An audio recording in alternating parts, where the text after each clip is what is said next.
सर्वेभ्यो नमो नमः। सभी को नमस्ते। कठोपनिषद के स्वाध्याय के क्रम में आज द्वितीय अध्याय की प्रथम वल्ली के प्रथम मंत्र से आरंभ करते हैं। मंत्र छंद की दृष्टि से बहुत आकर्षक है। ओम परांचिखाने व्यतृणत् स्वयंभू तस्मात् परां पश्यति नान्तरात्मन् कश्चिद्धीरः प्रत्यगात्मानमैक्षत् आवृत्त चक्षुरमृतत्वमिच्छन्। आत्मज्ञान के मार्ग में क्या बाधाएं हैं उनका उल्लेख इस मंत्र में किया गया है। स्वयंभू खानी परांचि व्यतृणत्। स्वयंभू अर्थात परमात्मा। परमात्मा स्वयंभू है क्योंकि न उनके कोई पिता हैं, न माता हैं, न अभिभावक हैं, न गुरु हैं। वे स्वयंभू हैं, स्वयं ही हुए हैं। उन्होंने खानी अर्थात इंद्रियाणी, इंद्रियों को परांची अर्थात बाह्य विषयों का ग्रहण करने वाली व्यतृणत बनाया है। इंद्रियां बाह्य विषयों का ग्रहण करती हैं। आंख संसार के सब दृश्यों को देखती हैं। आत्मदर्शन उनका विषय नहीं है। इसी प्रकार कान सब ध्वनियों को सुनेंगे, लेकिन अंतर्ध्वनि उनका विषय नहीं है। जीभ संसार के सब रस लेगी, मधुर, अम्ल, कटु, कषाय, तिक्त, जितने भी रस होते हैं सबका स्वाद लेगी, लेकिन आत्मरस उसके लिए असंभव है। और इसीलिए दूसरे चरण में कहा गया तस्मात् परां पश्यति नान्तरात्मन्। इसीलिए सभी मनुष्य संसार के सब विषयों को ग्रहण करते हैं, उनका स्वाद लेते हैं, सुख लेते हैं, न अंतरात्मन, अंतरात्मा को ग्रहण नहीं करते, उसकी ओर उत्सुक भी नहीं होते। इसीलिए न उसे पहचान सकते हैं, न उसके साथ एकाकार हो सकते हैं। कश्चित धीरः, कोई धैर्यवान।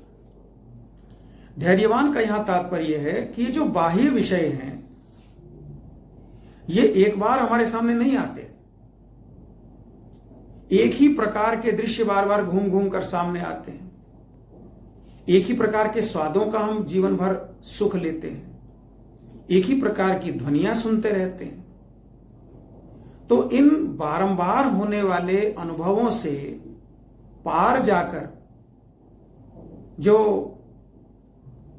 अतीन्द्रिय अनुभव को ग्रहण करना चाहता है उसे यहां धैर्यवान कहा गया। तो कोई धैर्यवान प्रत्यगात आत्मानम ऐक्षत, आत्मा को प्रत्यक्ष देखने की इच्छा वाला। अब प्रत्यक्ष देखना कैसे संभव है आत्मा को? वो इंद्रियों से संभव नहीं है। जैसे हम इंद्रियों से संसार के विषयों को देखते हैं, आत्मा को नहीं देख सकते, ईश्वर को नहीं देख सकते। परमात्मा का इंद्रियों से ग्रहण नहीं हो सकता। तो फिर कैसे प्रत्यक्ष होता है? वह होता है अंतः प्रत्यक्ष, अनुभव से। आवृत चक्षुः अमृतत्वमिच्छन्, जो अमरत्व को प्राप्त करने की इच्छा से अपने अंतर चक्षुओं को खोल लेता है, जिसके अंतर चक्षु उद्घाटित हो जाते हैं, वही उस विषय को ग्रहण करता है। इसी प्रकार दूसरा मंत्र भी है। ओम पराचः कामान अनुयन्ति बालास्ते मृत्योर्यन्ति विततस्य पाशम् अथ धीरा अमृतत्वं विदित्वा ध्रुवमध्रुवेष्विह न प्रार्थयन्ते। जब हम छोटे होते हैं, बच्चे होते हैं, तो अनेक तरह के खेल खेलते हैं। कभी गुड़ियों से खेलते हैं, लेकिन हम उसको गुड़िया मान के नहीं खेलते। हम उसको सजीव मानकर उसके साथ तरह तरह के अभिनय करते हैं और हमारे लिए वह वास्तविक संसार होता है।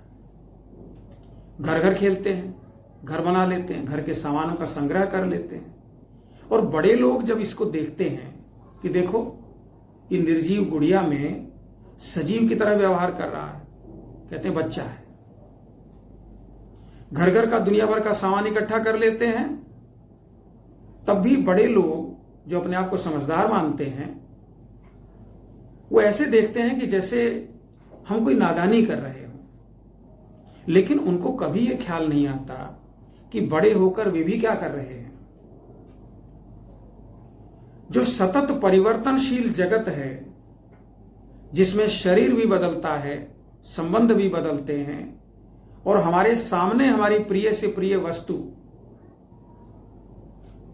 क्षीण हो जाती है, अक्षम हो जाती है, नष्ट भी हो जाती है, खो भी जाती है, फिर भी हम उन्हीं वस्तुओं में लगे रहते हैं।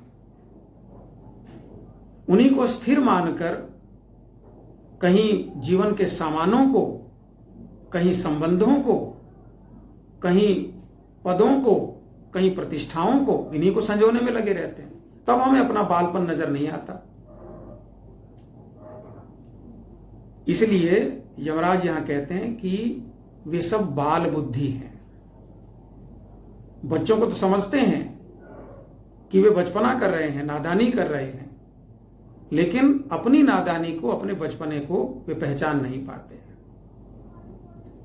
ते मृत्योः विततस्य पाशम यन्ति, वे बार बार मृत्यु के पाश में, चंगुल में फंसते हैं।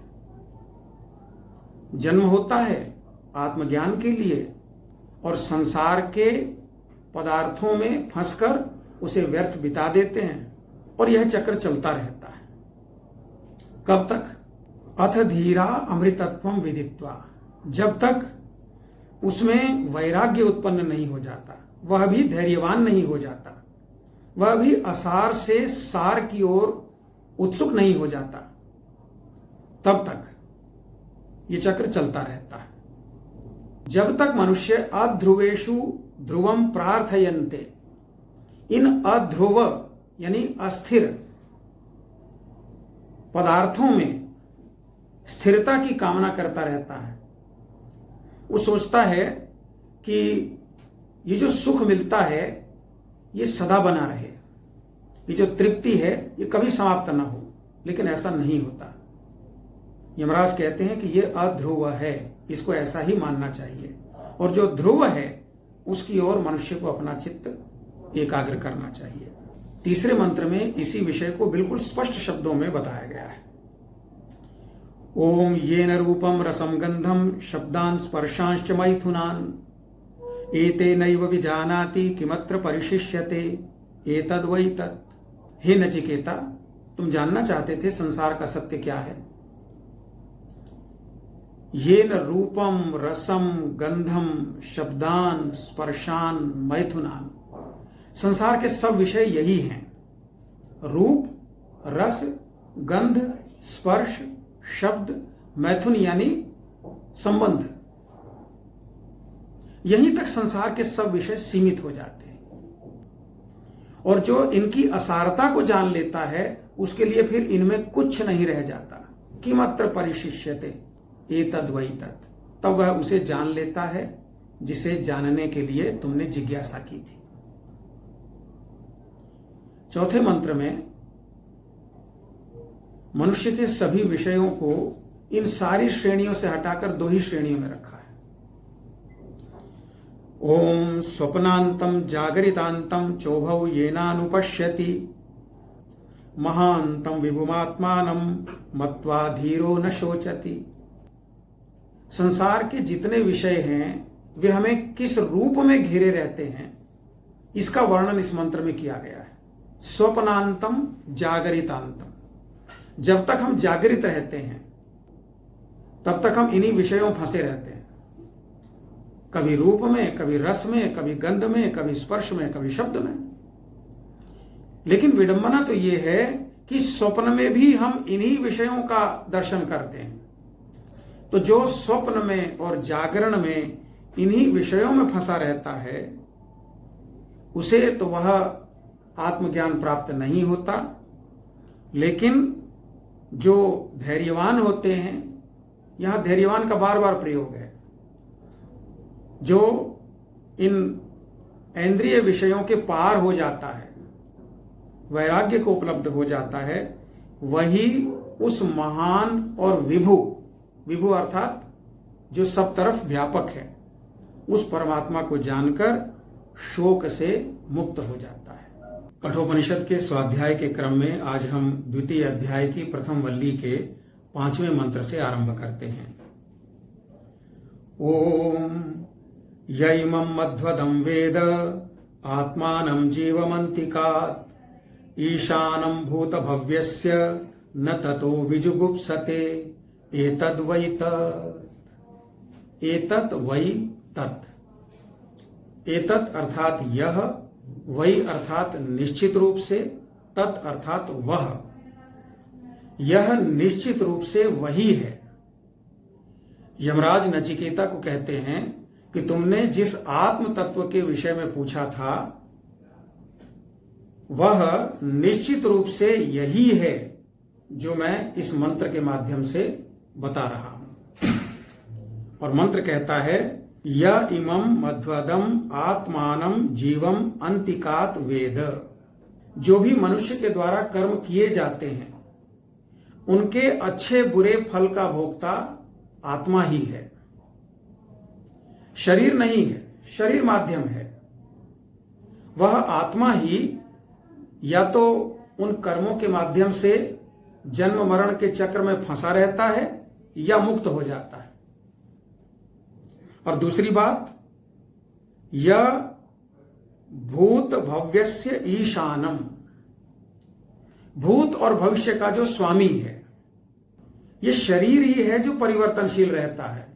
यही अतीत में मां के पेट में था, फिर खटोले पर था, फिर कहीं लुढ़क लुढ़क कर चलता था, फिर कहीं बालपन था, कहीं किशोरावस्था थी, कहीं यौवन था, कहीं प्रौढ़ावस्था, कहीं वृद्धावस्था।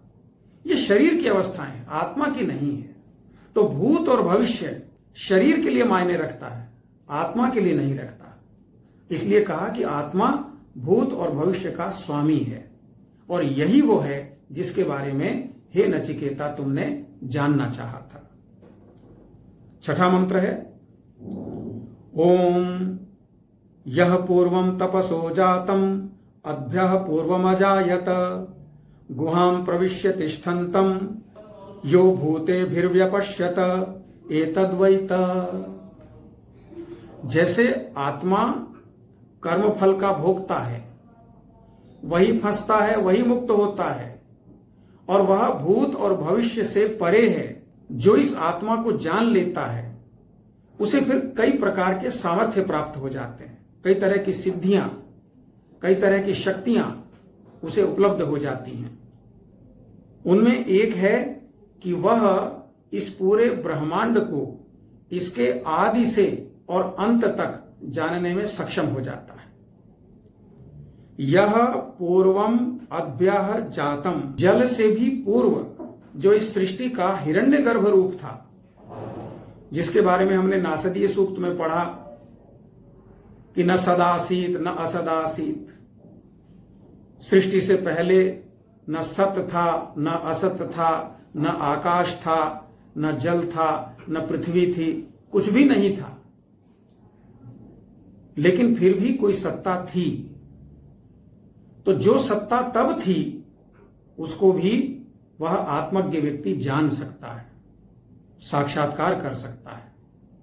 गुहां प्रविश्य तिष्ठन्तं, वो प्रकट नहीं हो जाती, वो रहस्यमय फिर भी रहती है, उसकी सूक्ष्मता समाप्त नहीं होती। वह फिर भी जन सामान्य के लिए अज्ञेय ही बनी रहती है। कोई साधारण व्यक्ति अपने चर्म चक्षुओं से, यानी जो हमारी ये आंखें हैं, इनसे उसको नहीं देख सकता। यह सामर्थ्य तो उसी आत्मज्ञ व्यक्ति को प्राप्त होता है। एतद्वै तत्। और यह सामर्थ्य को प्राप्त हुआ आत्मा वही है जिसके बारे में हे नचिकेता तुमने जिज्ञासा की थी। 7वां मंत्र, ओम या प्राणेन संभवति अदितिर्देवतामयी गुहां प्रविश्य तिष्ठन्तीं या भूतेभिर्व्यजायत एतद्वै तत्। यहां अदिति शब्द का प्रयोग हुआ है कि जो मनुष्य के सामने रूप, रस, गंध, स्पर्श, शब्द और इनसे उपलब्ध होने वाले अनंत अनंत अनुभवों को भक्षण कर लेती है और जिसके लिए ये सभी विषय नष्ट प्राय हो जाते हैं। या भूतेभिर्व्यजायत, कि आत्मा इस सृष्टि के आदि से है और अंत तक रहने वाली है, शरीर आने जाने हैं, तो फिर वह आने जाने वाले अनेक प्रकार के रोगों में, तापों में ग्रस्त होने वाले शरीर के साथ स्वयं को एक रूप नहीं समझता, आत्मा के साथ एकाकार हो जाता है। एतद् वै तत्, यही वह तुम्हारा स्वरूप है जिसके बारे में हे नचिकेता तुमने जानना चाहा था।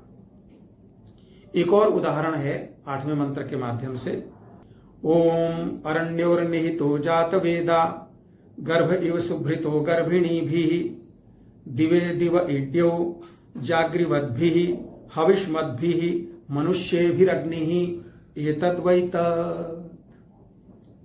पहला उदाहरण है अरण्यो निहितो जात वेदा। जात वेदा कहते हैं अग्नि को, कि जैसे अग्नि अरणि, प्राचीन काल में जब यज्ञ किया जाता था तो अग्नि प्रकट करने के लिए 2 लकड़ियों को आपस में तेजी से घिसा जाता था और उस घर्षण से अग्नि प्रकट होती थी। तो जैसे अरणियों में अग्नि छिपी रहती है और जैसे गर्भ इव सुभृतो गर्भिणी भी, कोई गर्भिणी गर्भ को धारण करती है, वह प्रकट नहीं होता, अप्रकट होता है, लेकिन है, ये सबको पता होता है। इसी प्रकार जागृवद्भिः, जागृत मनुष्य, कैसे जागृत मनुष्य? जिन्होंने हविष्मद्भिः, भविष्य के रूप में अग्नि में स्वयं को अर्पित कर दिया है। जैसे अग्नि में सामग्री अर्पित की जाती है, उस प्रकार जिन्होंने स्वयं को उस परमात्मा को समर्पित कर दिया है, जिनकी कोई इच्छा शेष नहीं रही है, ऐसे व्यक्तियों को उस आत्म तत्व का अनुभव होता है। और उसी के लिए यहां फिर से दोहराया गया है कि एतद् वै तत्, यह वही है जिसे हे नचिकेता तुमने जानना चाहा था। कठोपनिषद के स्वाध्याय के क्रम में आज हम द्वितीय अध्याय की प्रथम वल्ली के 9वें मंत्र से आरंभ करते हैं। मंत्र है, ओम यतश्चोदेति सूर्यो अस्तम यत्र च गच्छति तं देवाः सर्वे अर्पितास्तदुनात्येति कश्चन एतद्वै तत्। यह वही है। इस श्रृंखला के कुछ मंत्रों का अध्ययन हमने पिछले कड़ियों में किया है और इस मंत्र के माध्यम से उसी विषय को आगे बढ़ाते हुए यमराज कहते हैं, यतः च सूर्यो उदेति अस्तम यत्र च गच्छति। जिस लोक से यह सूर्य उदय होता है और जहां अस्त होकर छिप जाता है, और केवल यही सूर्य नहीं जिसे हम पृथ्वीवासी जानते हैं, अपितु इस ब्रह्मांड में अनंत अनंत सूर्य लोक हैं, अनंत मंदाकिनियों में अनंत सौर परिवार हैं। उन सभी लोकों का जो स्वामी है, तं देवाः सर्वे अर्पिता। और ये जो देवगण है, देखिए देवता शब्द की 2 प्रकार की व्युत्पत्तियां हैं। एक है धातु से, दिव दीपने, जो प्रकाशित होता है वह देवता है। ये तारे, ये सूर्य, चंद्र और भी जो प्रकाश के स्रोत हैं, और वे मनुष्य भी जो अपने ज्ञान से या अपने किन्हीं अन्य गुणों से संसार में प्रकाशित होते हैं, सदियों सदियों तक जाने जाते हैं, वे सभी देवता हैं। और दूसरी व्युत्पत्ति है देवो दानात्, जो दान दे वह देवता। दीपनाथ, जो प्रेरित करे वह देवता। द्योतनाथ, जो ज्ञानवर्धन करे वह देवता। तो ये समस्त देवता, इनमें नक्षत्र भी हैं, सूर्य चंद्र तारे, इसमें पंच महाभूत भी हैं, पृथ्वी जल अग्नि आकाश वायु, वृक्ष और वनस्पतियां भी हैं, और महान आत्मा मनुष्य भी हैं। वे सभी जिसमें समाये हुए हैं, जिसकी महिमा से उनका संचालन होता है, वही वह परब्रह्म परमेश्वर है जिसके बारे में हे नचिकेता तूने प्रश्न किया था। 10वां मंत्र है ओम यदेवेह तदमुत्र यदमुत्र तदन्विह मृत्योः समृत्युमाप्नोति य इह नानेव पश्यति। उस परमात्मा को जानने में क्या बाधाएं हैं, या क्यों मनुष्य अपने ही जीवन के स्रोत आत्म तत्व के ज्ञान से वंचित रहता है। मंत्र कहता है यत् एव इह तत् अमुत्र। जिस प्रकार सत और चित्त मेरा आत्मा है, वैसे ही सभी प्राणियों के भीतर आत्म तत्व उपस्थित है, और इसी प्रकार सच्चिदानंद स्वरूप परमात्मा भी सभी भूतों में, प्राणियों और अप्राणियों में विराजमान है। जो इस भेद को नहीं जानता और संसार को ही सत्य मानता है, स मृत्योः मृत्युमाप्नोति, उसे ही ऐसा लगता है कि मरण के साथ जीवन की समाप्ति हो जाती है। शेष जानते हैं कि मरण पर देह ही समाप्त होती है, आत्मा की तो देहांतर प्राप्ति होती है, आत्मा को दूसरा शरीर प्राप्त होता है। और जो व्यक्ति ऐसा समझता है वह कभी मर ही नहीं सकता, वह अनंत जीवन का यात्री रहता है।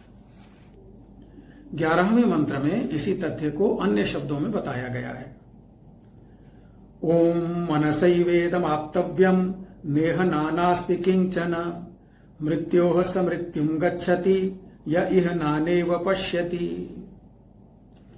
जो देह को सर्वस्व समझता है और आत्मा और देह का संबंध नहीं देख पाता, आत्मा और परमात्मा के अंतर संबंध को नहीं पहचान पाता, वही मृत्यु के द्वारा मरण को प्राप्त होता है।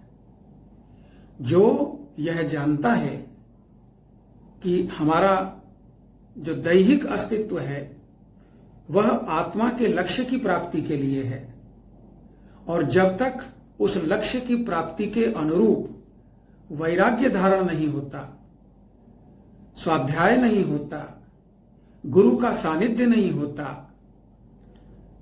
साधना और तपस्या नहीं होती, ध्यान और समाधि नहीं लगती, तब तक व्यक्ति अपने लक्ष्य से वंचित रहता है और बार बार मृत्यु को प्राप्त होता है। 12वें मंत्र के माध्यम से इस देह में उस आत्म तत्व की उपस्थिति को एक रूपक के माध्यम से प्रस्तुत किया गया है।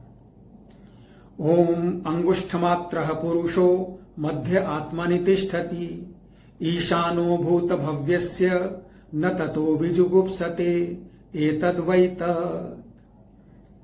अंगुष्ठ मात्रः पुरुषः मध्य आत्मनि तिष्ठति।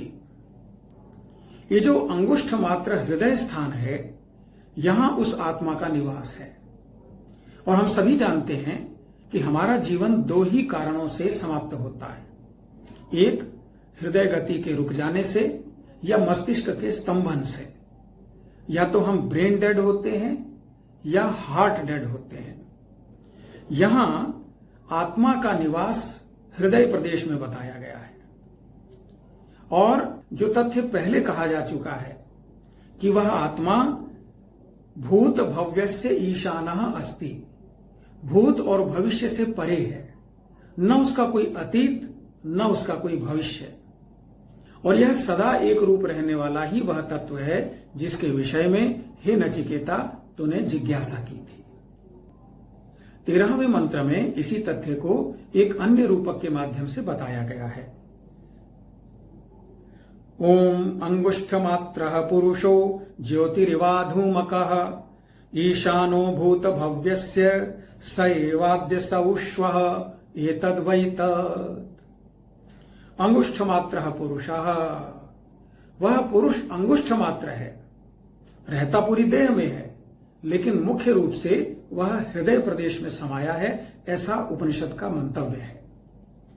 और अधूमकः ज्योति इव, जैसे बिना धुएं की ज्योति होती है, अग्नि होती है, वह शुद्ध स्वरूप होती है, प्रकाश स्वरूप होती है, उसमें किसी प्रकार का कोई रोग या दोष नहीं होता, उसी प्रकार की स्वच्छ शुभ्र यह आत्मा है, एतद्वै तत्, और यह वही है जिसके विषय में हे नचिकेता तूने प्रश्न किया था।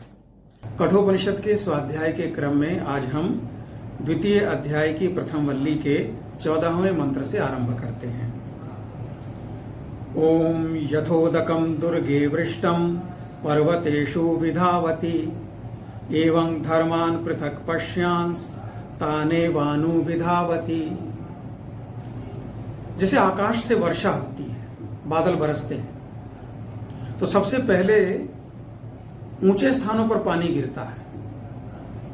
पर्वत ऊंचे होते हैं, उनकी चोटियों पर सबसे पहले पानी गिरता है, और फिर वहां से वह बहता बहता बहता किसी खोह में चला जाता है, किसी गुफा में चला जाता है, किसी पत्थर पर टिक जाता है, और नहीं तो और नीचे आकर किसी नाली में बह जाता है, कभी किसी नदी का हिस्सा बन जाता है, किसी तालाब में, किसी झील में, और हम उसी अनुसार उसको नाम देते हैं कि झील का पानी, नदी का पानी, तालाब का पानी, कुएं का पानी, बावड़ी का पानी, गंदा पानी, अच्छा पानी, और उसी अनुसार व्यवहार करते हैं।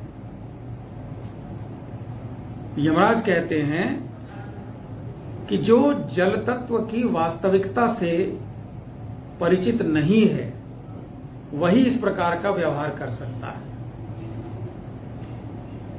और वे आत्मा के परिप्रेक्ष्य में ऐसा कहते हैं। जैसे कि हम मनुष्य लोगों में तरह तरह के भेद देखते हैं, सुंदर और असुंदर का भेद देखते हैं, स्त्री और पुरुष का भेद देखते हैं, बालक और वृद्ध का भेद देखते हैं, गोरे काले का भेद देखते हैं, क्षेत्रीयता का भेद देखते हैं, धर्म का भेद देखते हैं, बहुत तरह के भेद देखते हैं, और वे बाहरी रूप, रंग, आस्था, विश्वास, क्षेत्र यानी दर्शनीयता के आधार पर मनुष्यों में भेद करते हैं, जबकि वस्तुतः उन सब में भी वही आत्म तत्व है जो हम में है। आत्म तत्व में जीव के भेद के अनुसार या शरीर के भेद के अनुसार कोई अंतर नहीं है।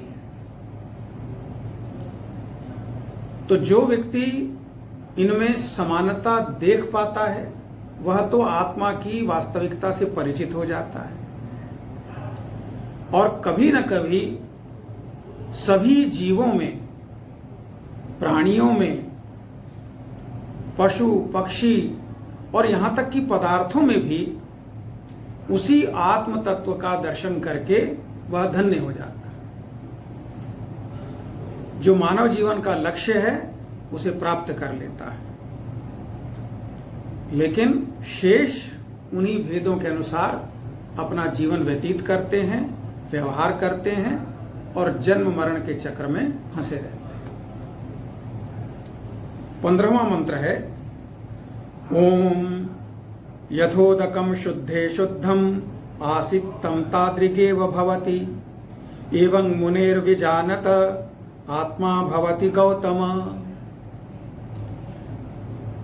यमराज कहते हैं कि जैसे कोई व्यक्ति गंगा जाए और वहां से जल ले आए और सबको बताए कि यह गंगा जल है, परम पवित्र है, और जो अपने घर का जल है, वो नल का है, चाहे कुएं का है, तालाब का है, पानी की बोतल का है, जैसा भी है, उससे उसे विशेष स्थान दे। ऐसा ही सामान्य मनुष्य लोक जीवन में करते हैं। किसी व्यक्ति को उत्तम मानते हैं, किसी को मध्यम मानते हैं, किसी को निकृष्ट मानते हैं यानी निम्न कहते हैं, किसी को महात्मा बताते हैं, किसी को दुरात्मा बताते हैं, किसी को पापात्मा बताते हैं। लेकिन ऐसा कोई भेद आत्मा की दृष्टि से नहीं होता। सब आत्माओं में स्वयं से परिचित होने की एक समान सामर्थ्य होती है, जो इस संसार के विषयों की निरर्थकता को पहचान लेता है या उनके उद्देश्य को जान लेता है। जैसे हम बचपन में स्कूल में जाते हैं, एक क्लास में जाते हैं, वहीं तो स्थिर नहीं हो जाते, फिर अगली क्लास में बढ़ते हैं, अगली क्लास की पढ़ाई करते हैं, और ऐसे ऐसे करके एक दिन स्कूल ही छोड़ देते हैं, फिर कॉलेज में चले जाते हैं, फिर कॉलेज भी छोड़ देते हैं। उसके साथ अपने आप को जोड़ते नहीं बल्कि खुश होते हैं। तो इसी प्रकार जीवन के सभी कार्यों का एक उद्देश्य होता है, और उस उद्देश्य की पूर्ति के बाद उसका त्याग कर देना चाहिए। और अगर व्यक्ति इसी प्रकार जीवन के चरणों में जो जो भी गतिविधियां करता है उसके साथ आसक्त नहीं होता, उनसे आगे बढ़ जाता है, तो वही व्यक्ति पहले ब्रह्मचर्य में अपने जीवन की तैयारी करता है और गृहस्थ में अपने परिवार का पालन पोषण करता है, और वानप्रस्थ से अपने जीवन को जानने का प्रयास आरंभ करता है, और संन्यास में आत्म तत्व की प्राप्ति के लिए सब कुछ छोड़ देता है। वह व्यक्ति सबके लिए धर्मात्मा हो जाता है, सन्यासी हो जाता है, पूज्य हो जाता है, लेकिन सभी में उस प्रकार की सामर्थ्य है। भेद केवल होश पूर्वक जीवन जीने का है। दूसरे अध्याय की प्रथम वल्ली के इस अंतिम मंत्र के साथ इस सत्र को यहीं विराम देते हैं।